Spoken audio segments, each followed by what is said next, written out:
28 years. When everything with George Floyd and Black Lives Matter really kicked off, we started talking with friend Natasha and how we could help facilitate or bring some communication with some of the athletes, especially surrounding the athletes of color, who experience racial inequities on a daily basis and have historically had less than favorable conditions involving law enforcement. And how do we reconcile or balance out the two images that you get from the great officers from the torch run that are handing out medals and are your pals, and we love to see you and you're part of our family, with some of the things that you may see on TV or in the news, or maybe even experience in real life. So we're trying to walk through that. It is not an easy process, and it is a tough process, and it is not a fast process. So one of the things that I want to spell out real quick before we even begin is what happened with Mr. Floyd is not what policing is supposed to be about. I got into this profession, this job, to help people, help all people. All walks of life, all races, all creeds, all colors, all sexual orientation. It doesn't matter. Everyone is people, and you should be helping them. So this is what I would call a reckoning, and what I mean by that is this reform and this conversation is something that's long overdue. We've taken little bites of the apple at it, starting way back with. Oh my gosh, I'm having a complete break. LA.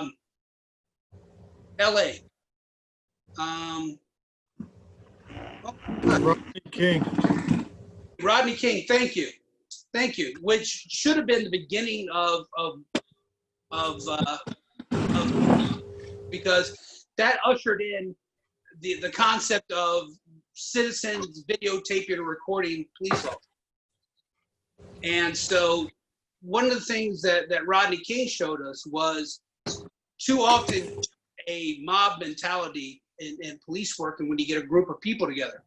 So it's a melee, there's batons being swung all over the place. There's technique isn't good. It's not within practice. It's just out of control. And so the only lesson that came out of that was something called vicarious liability, which means the only people they got in trouble for that incident were the supervisors, because the supervisors failed to take action and control their officers and stop what was happening. So there was a lot of discussion, but nothing really came of it. And we've had flare-ups, and we've had high-profile incidents involving communities of color that pushed it a little bit farther, but it always seemed to stop. And the reforms never seemed to take root the way they should have. And I think what's different on this one is not only the egregious, I'll use a different term, the outlandish, the crazy manner in which that unfolded. There was absolutely no way, I don't care what the circumstances were, I don't care what Mr. Floyd might have done to get the attention of law enforcement. There's no way that encounter with law enforcement should have ended with his death. And it was the stark and obvious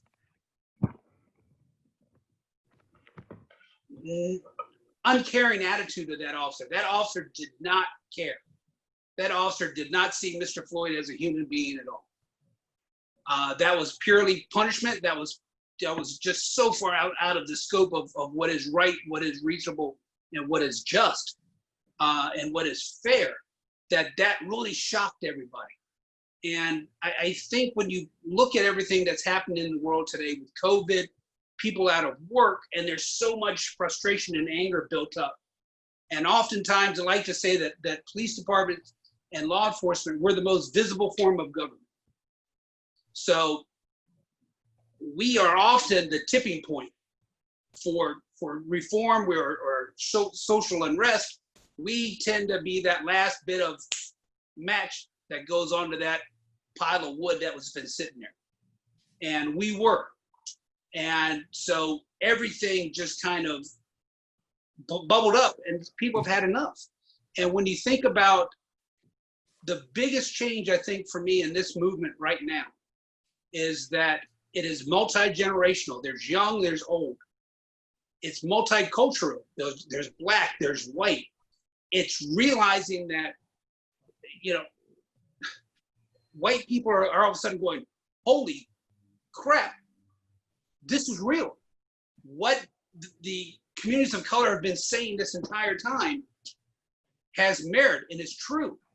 And they're waking up and they're starting to say, I don't understand it, but I need to be part of the solution to fix it.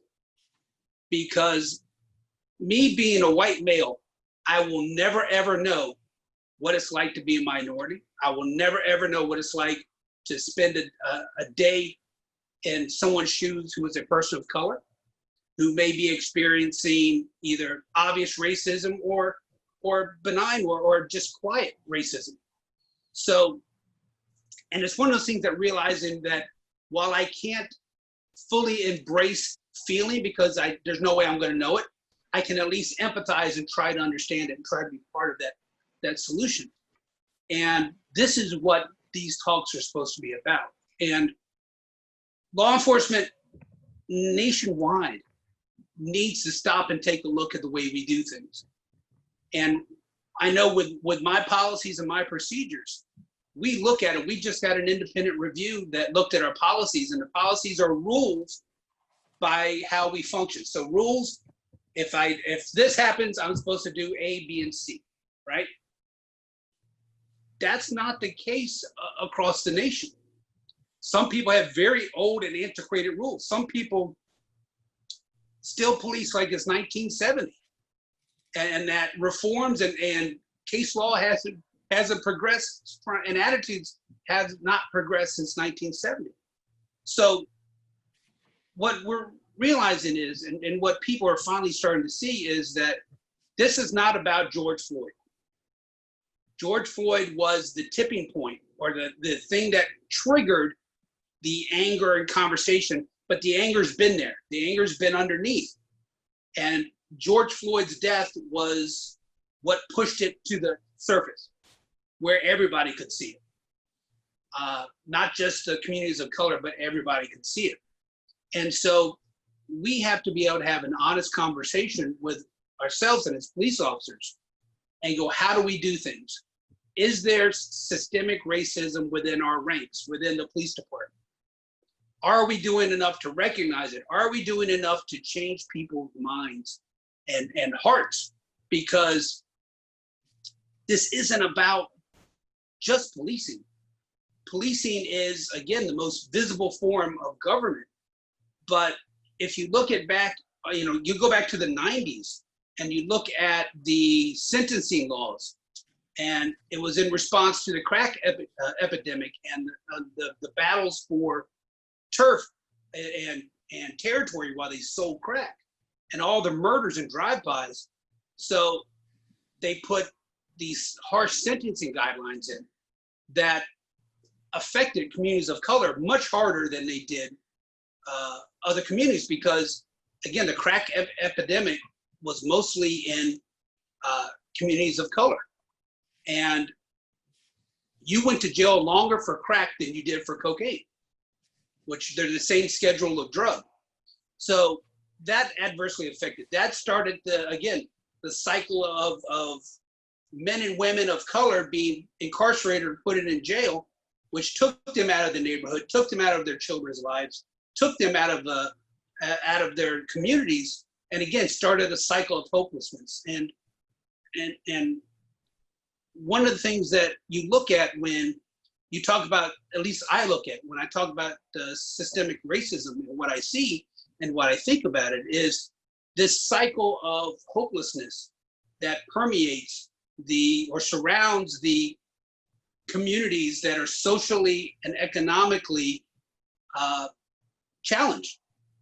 And so if you've got a young man who's 18 and doesn't think that they're ever going to leave the neighborhood, they're ever going to leave that 20-block radius, where is the motivation to strive to achieve something or to better themselves if they have that feeling of hopelessness? And one of the things that we talk about with my officers is Black Lives Matter is not necessarily anti-police, right?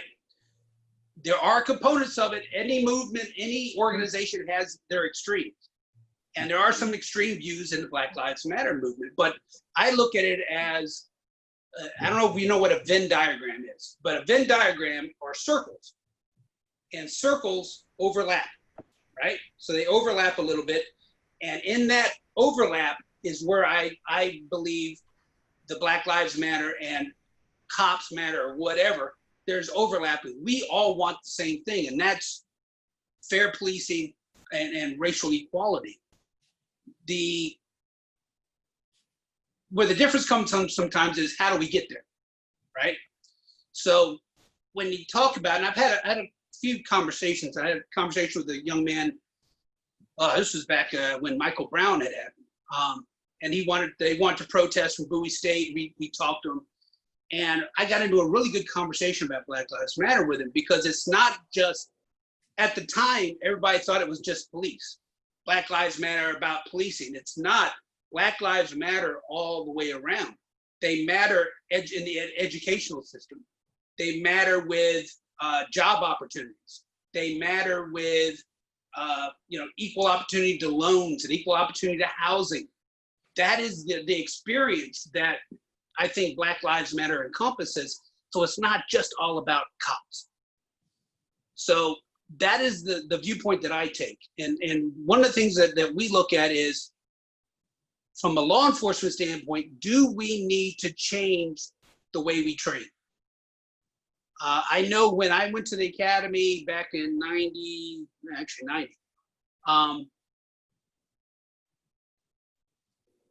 was it 90? Yeah, oh my gosh, 90. We trained a certain way, right? We went in and they told us every day that someone's out to kill us. Someone's out to kill us, someone's out to kill us. And we trained and they sharpened that edge, right? They sharpened that edge so that we could survive on the street. But the problem is, it creates that edge. Then you have to go out on the street in the real world and learn to when that edge needs to be used. And, as a rookie, you're out there, you're tense and you're, okay, oh my God, what's going on? Let me see your hands, let me see, and everyone's all wound up. Well, that goes against what we need to be doing as far as de-escalation, as far as going in to be part of the solution, not to create bigger problems.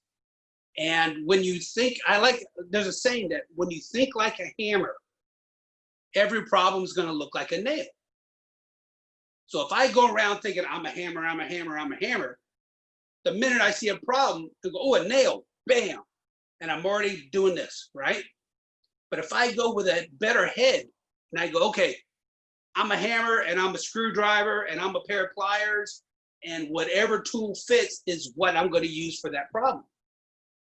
That's what we need to kind of change. We need to find that happy space between officers are safe and they're tactically sound so that they can survive a violent encounter. But we also have to teach that other side where we don't go in expecting a violent encounter every time.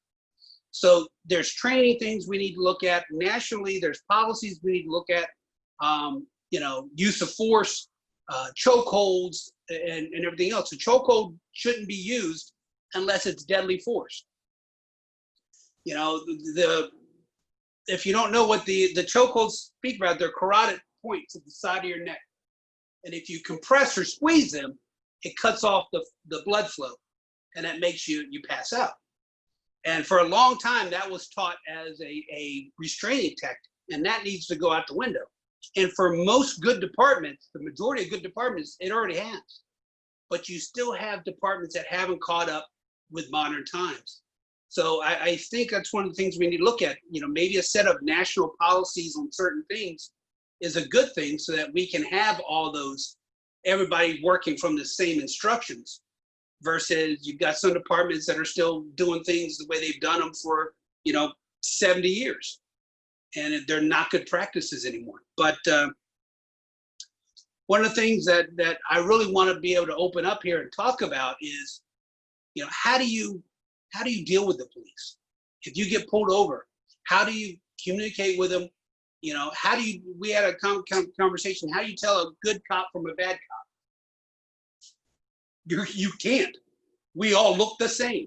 Unless the guy's got just a scowl on his face and a poor attitude that you can see, you're gonna have to find out during the encounter when you talk to him. And that's a tough thing. So one of the things that we always tell people is follow the officer's instructions. Do everything you can to put that officer at ease, to let him know that you're not a threat. Because that officer may or may not be going into something going, okay, this guy's a threat, this guy's a threat, what's going on? But if you do something to kind of put him at ease, put that officer at ease, and a great suggestion was introduce, when they tell you what your name is, tell them what your name is, tell them you're a Special Olympics athlete. That should, and I use the example of a conversation tree. So if I have a conversation tree and it's going this direction, right? And all of a sudden they go, yeah, I'm Steve, so-and-so, I'm a Special Olympics athlete. Hopefully that's going to start a branch going this way of the conversation. Because now you get, okay, something's going to click. So let me go down that road and talk to them this way for a little bit. Same thing if you're in a car, if you get stopped, it's nighttime, turn all the lights on, put your hands on the wheel, go, hey, officer, what do you want me to do? Right? Here's my hands. Can't hurt you if you see my hands, right? Same thing, if you're approached at a store or something, just hands out of the pocket where they can see them, just talk, and one of the things that I say it, and it's not always, people aren't always happy to hear, is there's a phrase called comply now, complain later, right? Comply now, complain later. So even if I think that cop's being unreasonable, now is not the time to argue with it. Even if I think, okay, he might be violating my rights, that is not the time to argue about it, right? That is the time to comply, because if you don't comply, remember we talked about that tree, right? If I comply, the tree goes this way. If I don't comply, it still keeps going straight up in the air and things get worse. So if I comply, I can ask for a supervisor to come, but I'm still going to comply, right? And the unfair part about this, and it is unfair, but the unfair part is, my deputy chief is African American, and oftentimes he'll get treated a certain way by a cop until they find out that he's an officer as well, and then all of a sudden it changes. Well, it shouldn't take that to change it. And one of the things that we tell, we talk to my officers about is, the conversations I had with my children about interactions and being stopped by the police is different than the conversations that you guys are having. And it's not fair, but it is the absolute truth of the world. And until we keep moving forward and start changing things, it's going to remain that truth. And that's something, again, that we have to understand of a community that's not in the minority, is we have to understand that as well, be able to empathize with that. And I have a saying that you don't treat everybody the same, but you treat everybody fairly. Because depending on your background, depending on what you've been through before, depending on your race, you're going to have different views than me. So I can't treat you like you're me. So I have to take into account, what things you may have been going through, what preconceived or what perceptions that you think of me before I've even opened my mouth. And then I have to be able to play off that, and I have to be able to make sure I'm treating you fairly. So I'm not going to treat everybody the exact same, but I am going to treat everybody fairly, because I can't approach every puzzle piece is not the same shape. So I can't just go, this is the shape, and I'm going to use this shape no matter what size the hole is. I'm going to put this piece in there because it's not going to fit. So that's some of the things that we talked about last time. What I'd like to do is hear from you guys. And this, Jim, do you have anything you'd like to add at this point? If not, I was going to open it up for questions. Oh, you're doing great. Thank you. Thanks for letting me be on. Okay, so this is what I like. I like to open up for questions. Anybody's got something that they want to ask me? No hard questions, no impossible questions. Whatever is on your mind, going to irritate me, hurt my feelings, it doesn't matter. I want to hear. Who's going to break the ice? Who's going first? Annu has his hand up, so let me. All right. Annu, can you unmute yourself, or do I have to do that, sir? There we go.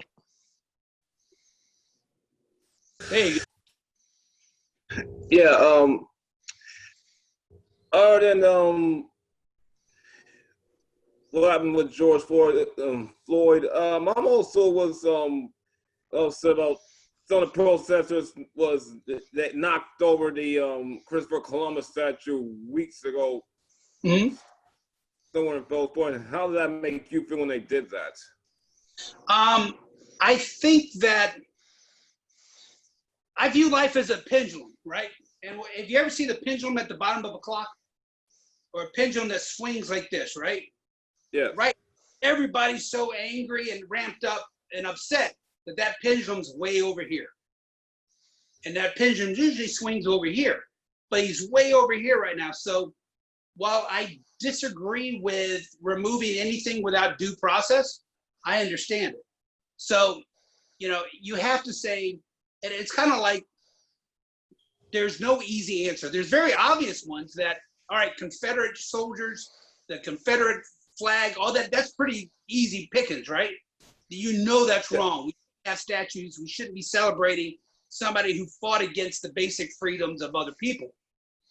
And then you go Christopher Columbus, you go George Washington, who was a slave owner, Thomas Jefferson, who was a slave owner. So you kind of have to look at, it's hard to define where that line's going to be.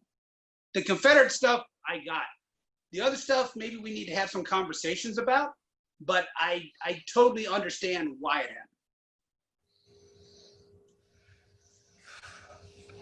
happened. Yeah, I kind of get what you're saying. And also what been happening in Oregon, those protests was getting more and more aggressive with the cops. Like, I don't know why they're getting aggressive. They're supposed to be doing peaceful stuff, but now it's like they're going up against the police.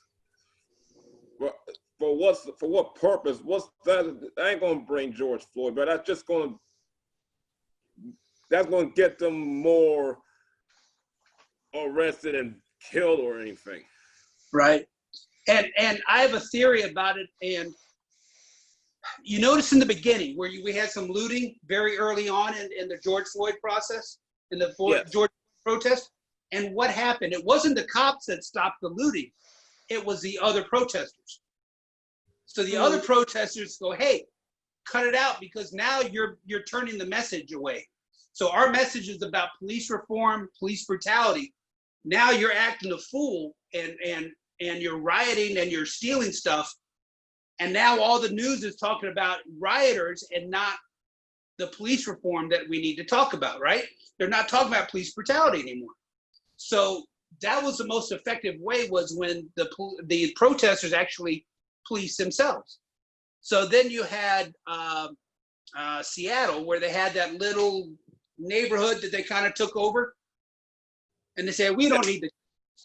Well, that lasted a little while till people started shooting in the inside the camp, and you had a bunch of other crimes that were being assaults that were happening. So that didn't last. And now you've got some of the places where they're Portland and other places that it's a rallying cry, or it's out of control. And part of that is, I don't care what you think about your politics. You know, President Trump sent the federal troops down there, right, to help protect the courthouses and everything else. And they saw that as almost a challenge. So now it's like, we're going to ramp up because the feds are here. And the federals, the officers, depend on how you look at things, are stepping outside the lines a little bit. They're taking people in unmarked vans. And this is where people get really, really emotional. And remember, we talked about the pendulum, right? So the pendulum starts swinging way over here. And now there's like, we're gonna vandalize the Marriott Hotel because we think they've got federal officers staying there. So now we're swinging that pendulum so out here that you can't even rent rooms to people. If we think you might have federal officers, we're going to damage your hotel. So it's in response to extremes. You've got some folks that were, again, trying to tear the courthouse down and try to vandalize the federal courthouse. At some point, you need a baseline of law and order, right? You need to have a public space for people to protest, speak their truth, but you have to draw the line someplace when it starts to become dangerous and they're just destroying property. You need some kind of limit, some kind of border here. Look, guys, here's what we'll let you do, but you can't do this. And they took that as a challenge almost. And you've got some folks there are always people that are going to take advantage of something for their own gain or their own motives. So if I see George Floyd's protest, I'm going to use that to do something else. I'm going to, kind of hijack that movement. I'm going to go try to loot Target, or I'm going to do something else, right? I'm going to go stir some trouble up under the guise of these protests. And then they kind of get all mixed together, and it's hard to tell who's out there peacefully protesting and who's out there throwing bricks, rocks, bottles, fireworks, or whatever at cops.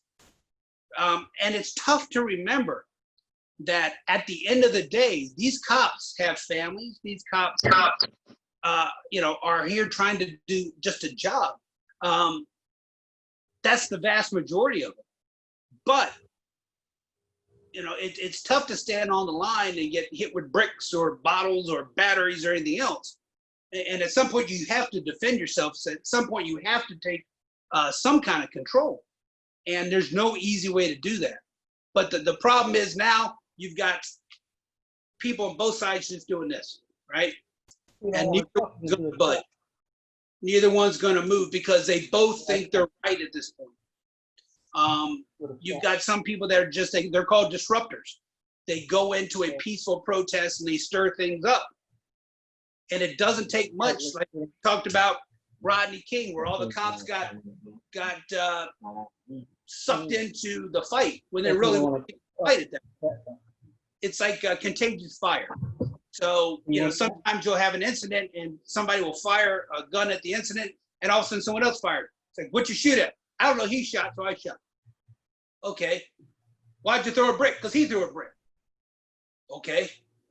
So until we start to kind of get away from that and separate that, we're going to keep having problems in Oregon and everything else. And again, all that does is confuse the message away from what we're supposed to be talking about, and that is police reform and police brutality and systematic racism. Thank you, Annu. Yeah. Well, I got one more thing to say. I was going to say it. What does this have to do with saying a message? That's just making things a whole lot worse. That's just making the situation a whole lot worse. Trying to get the people protesters to think they're the bad guys. You're absolutely right. You're absolutely right. And again, you get people that get sucked in so emotionally into these things that they start to get swept away, and we start to forget what we're supposed to be talking about to begin with. And it becomes about feelings about, we're going to keep taking a push, instead of saying, have we proved our point? Are we at the table? Are we having discussions? Are we talking about the things we need to talk about? It goes into, it's such a hard thing, and it's a hard thing to find a balance on things. Again, that pendulum swings so much.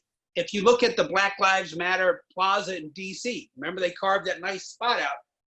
Next thing you know, you got yoga for Black Lives Matter. I'm not quite sure how that draws attention and how that furthers the cause.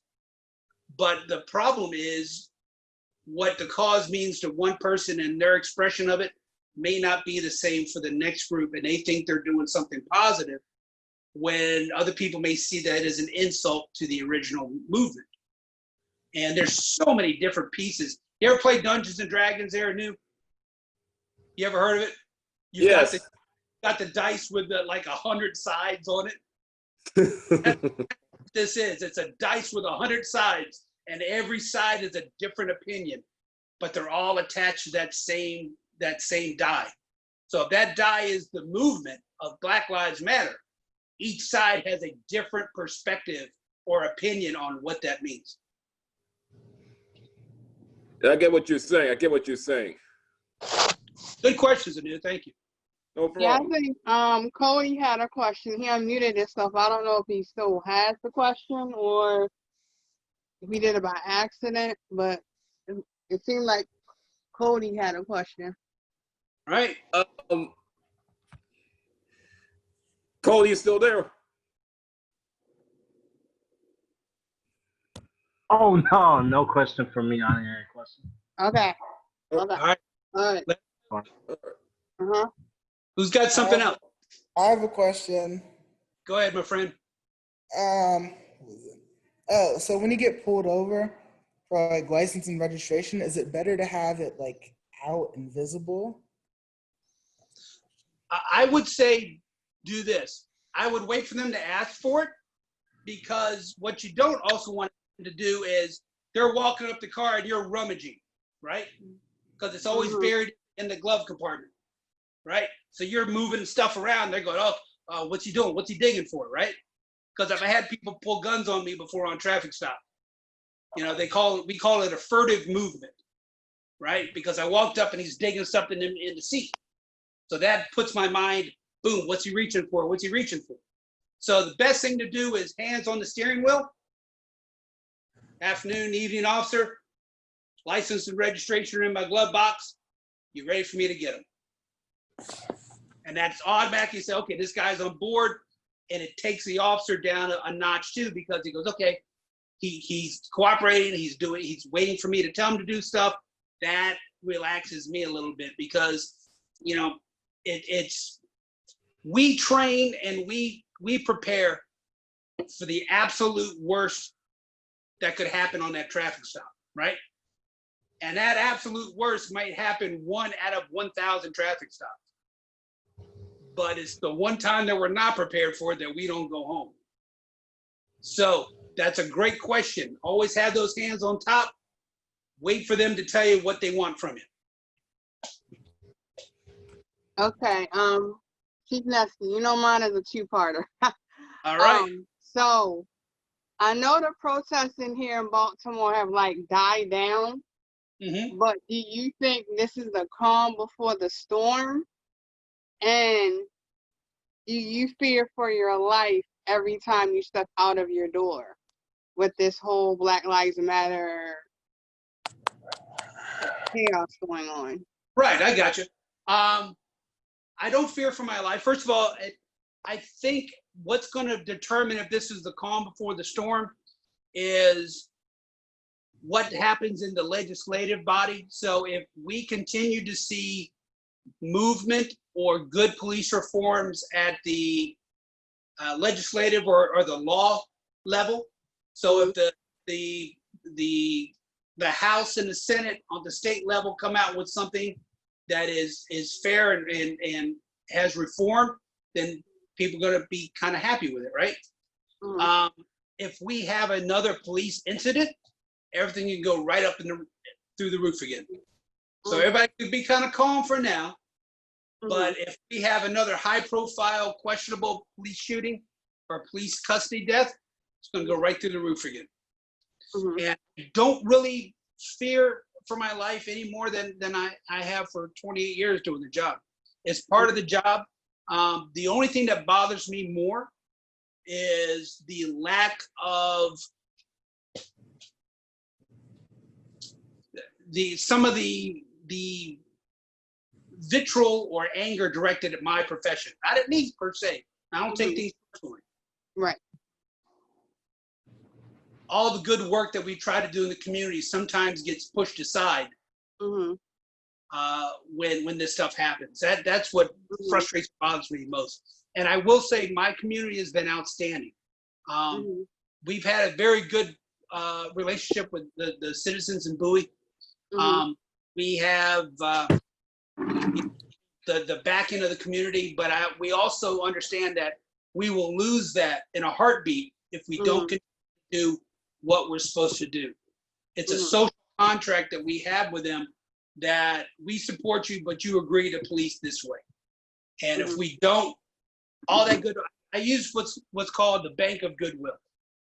So for every good thing I do for the community, I get $1 in the bank, right? The bank. So if I do 100 good things, I get $100 in that bank of goodwill. If I have one bad incident, $75 is gone with one incident. So I need to make sure that I've got a big fat stack of in that bank of goodwill. Because a couple bad incidents will wipe me out completely, and then I'm done. So wait, may I ask something quickly? Sorry, Monique. So you're frustrated that people are behaving this way, but intellectually you understand why people are behaving? Okay. Okay. All right. So it makes sense. It's just frustrating from your end, as it's frustrating from our end as well, right? Okay. Sorry, Monique, carry on. I just want to. No. You're good. No, I was actually done. He answered my 2 questions. And let me say this, because when you've done something for 28 years and you put your heart and soul into it, and then you see it trashed, just not trashed like, okay, the officers of George Floyd were horrible, right?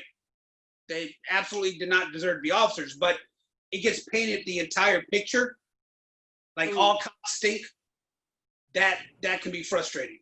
I understand it, and I try not to take it to heart. It's the same thing. You're absolutely right. And when we talk about understanding from other people's points of view, that is exactly right. Because I tell my officers, you will never ever change anybody's worldview of policing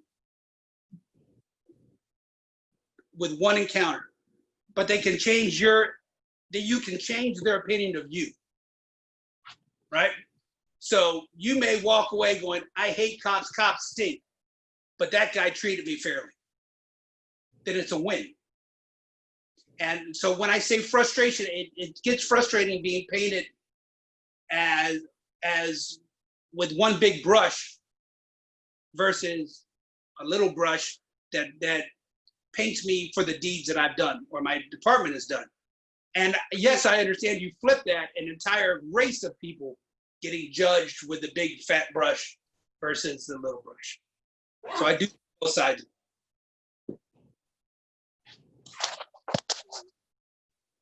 And so I want to ask, sorry, everyone on the call, and some of you have been on the call before with Chief Nesky and some of you have not. And we talked about this before, but I'm wondering, Faith and Cody, Peris, Brandon, are you having a hard time kind of figure out who's good and who's bad? And I think, Chief Nesky, you said this already, because you see them at these games and they're so kind to you. They treat you with respect.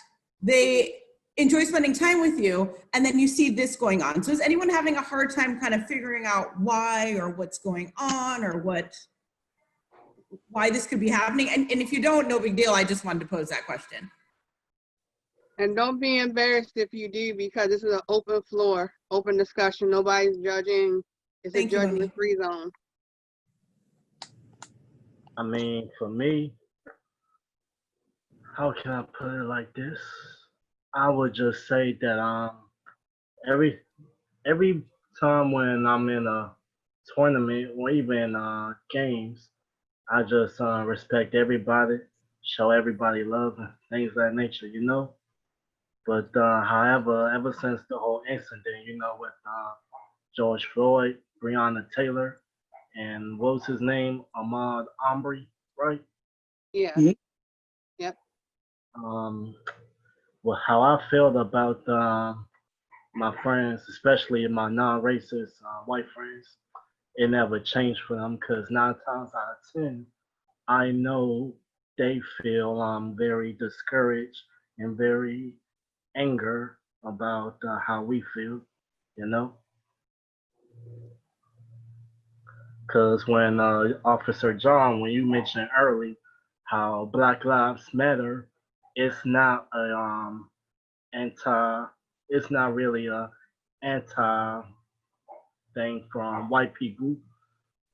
It's just about the police, not all of them, but just some, like how George Floyd's killer and all that. And Mhm. for over 400 years or 500, even before our time, us black people, ever since we've been called slaves and all that, we've been victim to things like this. And when I know when you go outside, when everybody go outside, or even look on the news, you see riots. Like buildings being burned down, stores being robbed, walls being graffiti. That was all because we were very bitter, very anger of this that scene. Yeah, Cody, you're absolutely right. And that's an anger that I cannot understand. I will never understand that kind of anger because it didn't happen directly to me. I can empathize and I can understand it, but I can't live it. I can't have it in my heart the way that people of color have, because I don't have that history that weighs me down and that has followed me generation to generation. So the best I can do is try to empathize and understand and support. And that's what we're here to do. And that's what you're seeing now, especially why you're seeing this go so much farther than other attempts at police reform, is because a lot of people are I hate to use the word woke, but a lot of people are just beginning to go, holy crap, this stuff really is real. I didn't want to believe it. I didn't want to think that I was that much more advantaged than everybody else. But it's absolutely true. Right. And I was just telling my grandmother a few minutes ago when I just said Black Lives Matter. It's not about the anti against the, not just against the I'm gonna just say Caucasian, not just white, and not just Caucasian people, and also it's about the police of how they see us, you know. Mm-hmm. It's like we could just be walking down even kids too. They could just be walking down the street from going to a store or a park or playground, whatever, and all of a sudden they're being pulled over by the police just because of the color of their skin, or because of the police, that man or woman has nothing better to do. You're absolutely right. And you know what? Sometimes it's not the police. Sometimes it's people that call the police because they see a black person doing something. Why? Again, that is that systemic racism that people talk about. Do you remember the story about the guy who was bird watching in New York, and he told The the lady lady called on him because he was sitting there watching her, and then she made up this whole story about how he harassed her dog, he harassed her, and all this other stuff. Yeah. he had the nerve to ask her to put her dog on the leash like she was supposed to, and she automatically turned it into a racial thing, calling the police on him. And you see that across the nation. So even if it's something that we don't consciously go, hey, there's some black guys walking the playground, I better stop them, you get calls, and then we have to go to a call, but it still puts us in a bad position and puts us talking to people of color for the wrong reasons. And this is why we need to continue to have the conversation. So, you know, and Cody, kudos to you for sharing. We appreciate it. Thank Yes. you.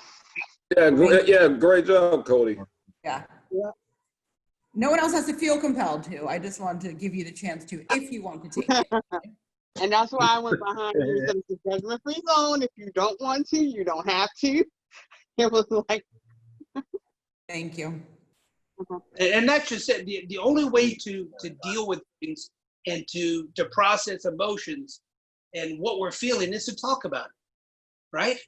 That's the only way we get it out of our hearts is to talk about it and share it. There may be no answer. You know, you ever hear about how was it mansplaining and how guys like to fix things? You know, like a girl may say, I have this problem, and the guy automatically tries to fix it. Well, some things you don't fix. Some things we just talk about it.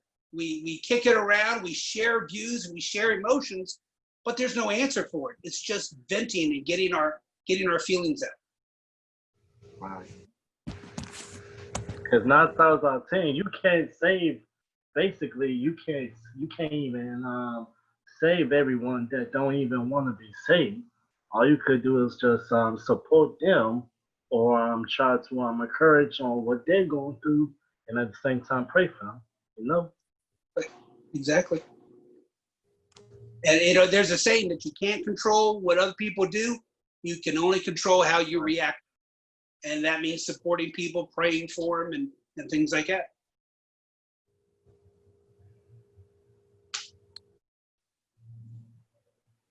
Anybody else got thoughts? Anything on anybody's mind? Feel free. All right. Paris, do you have anything to say?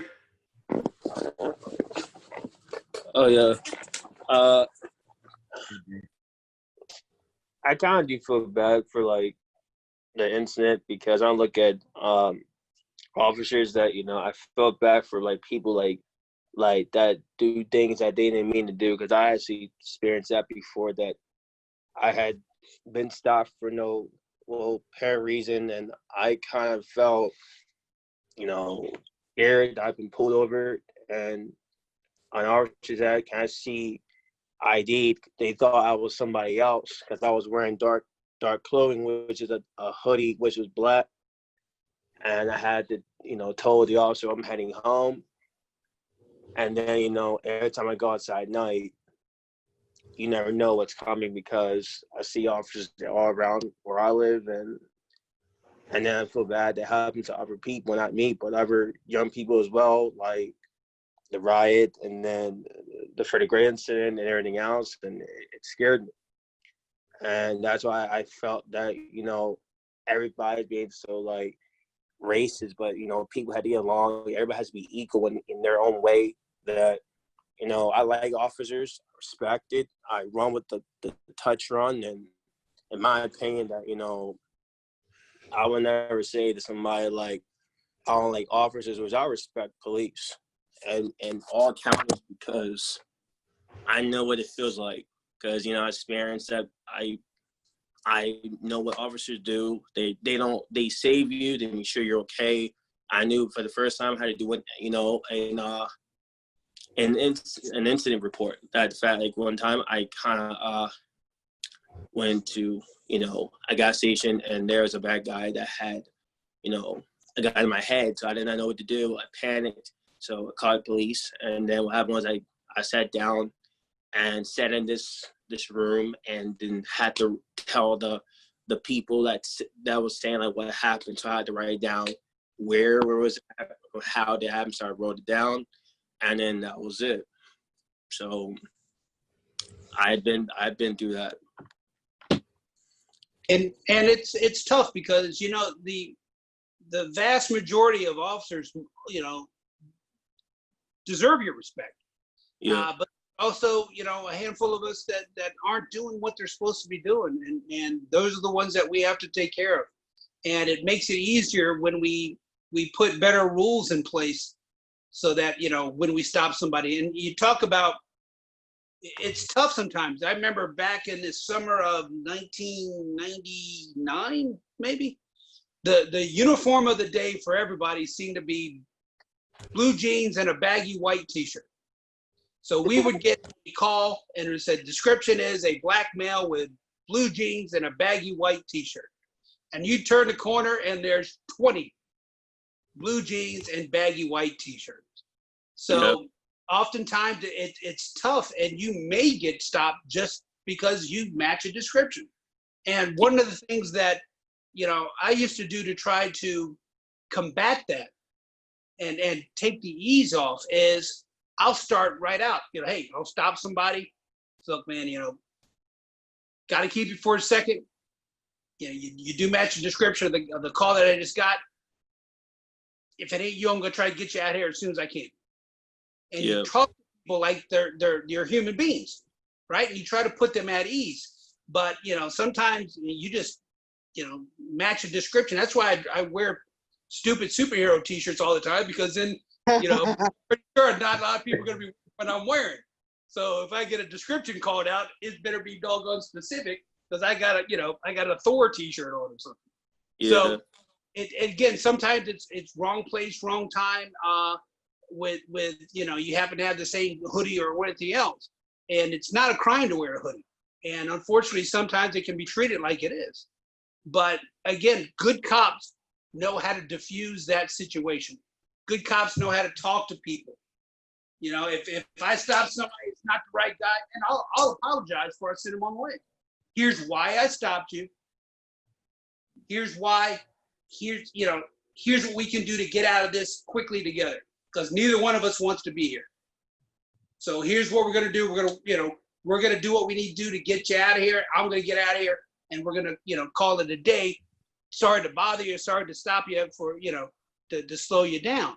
That doesn't take the hurt feelings away, but at least you can mitigate it or try to lessen it a little bit. Remember what I said? You're not going to change your body, man. I hate cops. They stop me for no reason, but at least that guy treated me fairly. And sometimes the way it is the job. And I mean, at one point I didn't like it because, you know, they look at me like I'm a suspect, and they looking for certain people, including I see like helicopters flying too, which I hear a lot. And, you know, I'm like, you know, between like I use my manners too, like ma'am or Mr. So I'm like, you know, I'll say, you know, they're gonna say like I did CID, so I'm like officer, so I'm like, okay, so, and this is at nighttime, and no matter where I go, you know, they had to see something, but like some don't, you know, some don't care, and some do, and I'm like in the wrong side of town, and it, you know, it makes me frustrated, you know, I'm angry, but like, and you know, it sucks how people just like, you do things that you don't mean to do, especially, you know, getting arrested is not fun, because I see it everywhere. I mean, I'm like thinking, you know, I feel bad for people that do bad things, and it bothers me. I don't like the fact what I felt bad for the family, like feel bad for the George Floyd family, and I watched the funeral, and then things get like out of control. But I've been seeing on the news a lot. Right, and that's what happens when you have, again, you know, I think Cody talked about that anger, and you have all that anger, and there's a lot of people that have had that anger underneath, and you just finally can't hold on to it anymore, and hopefully as a collective, as people get together, they express an anger in a positive, healthy way, but it doesn't always happen that way. And, you know, and you have a right to be angry if you're stopped for no reason. That's absolutely the truth. And the other side of that truth is some people know how to do this job of policing and some people don't. And, you know, it's trying to lessen the impact of the people who don't know how to do it and get rid of them, so that we can try to, you know, avoid that. Cops are never going to make everybody happy. Nobody wants to be a cop unless they call them. So, you know, that's just part of our job, but we've got to learn to do a better job of managing it. want. Well, guys, so I don't want to take up everyone's time. We've been here about an hour, but Monique wrote something that we all would like her to read, and just think on it. We're going to continue these conversations. So she's going to read it. I want to thank you all for coming. I want to thank you for your honesty. I want you to continue these conversations. So look for more from Jason. But Monique, hit it. Okay, Jason, you can pull it up on PowerPoint so everybody can read along. I'll be comfortable with that if you want to pull it up. But I actually did a poetry slam for the first time, and it's hosted by lovely Jason Schriml. And he was basically saying to me, or to us, make it 15 minutes long, and he didn't give me a topic. So what I did was I wrote how I felt about this right here, okay? So if you guys want to follow along, you can. It's right there on the PowerPoint. And I actually am one of the top 3 winners with this poem. So Nice. It's called Get It in Check. So it starts off like this. Police brutality has to stop, because we can't tell good cop from bad cop with the nonchalant for the human life with 2 or 3 gunshots. The police violence has to stop. How many more lives have to be lost for the cause? Because behind the badge, they are supposed to serve and protect. Haven't seen any of that yet. Some cops should not have a badge because of the damage they cause. So let me give you a round of applause. Because you pulled the wool over everyone's eyes because of the lies. Communities do not trust the red, white, and blue. So screw you. Because when you get caught, the people around you will not tolerate the disrespect. So you need to get it in check. Very nice. Great poem, Monique. Monique, that's real inspiration. And these were just to the bad cops, not to the good cops. Right. That's what I said. Yeah. That's why I put it. You can't tell good cop from bad cop. That's why I put I know. line in there, because I got you, I Monique. didn't put that line in there, y'all would go, oh, okay. I got you, Monique. I'm on board with you. Okay. So yeah, so that was my poem. Jason just gave me an outlet for what I love to do. I just saw it on TV and I put it to pen and paper. And I actually read this in front of my other peers. And I believe, Jason, I got 61% of the vote. If I'm not mistaken. Yeah, it certainly was. Yeah. Almost everybody voted for me off of that poem. So You and deserve I actually got inspired from these conversations and what I've been seeing on TV. So I said, how can I do this positively? Jason had a poetry slam. I'm like, okay. I wrote it down, but I couldn't think of a title for it, because when I write stuff down, I never have a title for it. So the last line in it is get it in check. So I just wrote it down. And that's actually I actually won. So yeah, so because of these talks, I actually got inspired to write about it in a poem, about 15 minutes long. Congratulations. Nice job. All right. All right. I think we're finished for the evening. Is that good? I think this was another great conversation. So we, Monique, Annu, Jason, and I will get back to you, not just Jason, on what is next. So, but if you have any questions, we'll take the pressure off of Jason. If there are things like Cody and Faith and Peris and Brandon and Quintana that you want to do, please let us know. Okay? But thank you for being part of tonight's conversation. Yeah, so Steve Nesky, thank you. yeah. So when are we gonna meet again? Is it gonna be Wednesday? Well, Jason will tell us. Okay. Offline. Sorry. Question. Yeah. Okay. Sorry, Chief Nesky. That's right. So in between, if there's something you think about and it's something you want to discuss, but you kind of forget about when we're together, write it down, send an email to Jason or Natasha, and we will make sure we bring it up, because oftentimes we think about things in the middle of the night or in the morning, and then when we get together, we just kind of forget to ask. So please, as your thoughts come, send them to Natasha or Jason, and we will make sure we talk about them next time. And athlete leaders, if I could add, Monique was talking about how she was inspired to write. If writing isn't your thing, if art is your thing, if you want to draw a picture, if you want to express it in some other way, please do. That's use an outlet that works for you, that helps you with that message. Or if you just want to send a private message, that's fine too. We just want to make sure that we're here as a community for you. So. Because I think, Jason, I just want to say thank you, because if you hadn't given me that outlet, like the poetry slam and these conversations, I wouldn't have been able to like link the two together. That was just an open opportunity. So. Yep, I was happy to do that. So, thank you everybody for joining tonight. Thank you, Chief Nesky. Sure. Thank you everybody who shared. It was a very powerful evening. So, Yeah. we will talk to you soon. All right.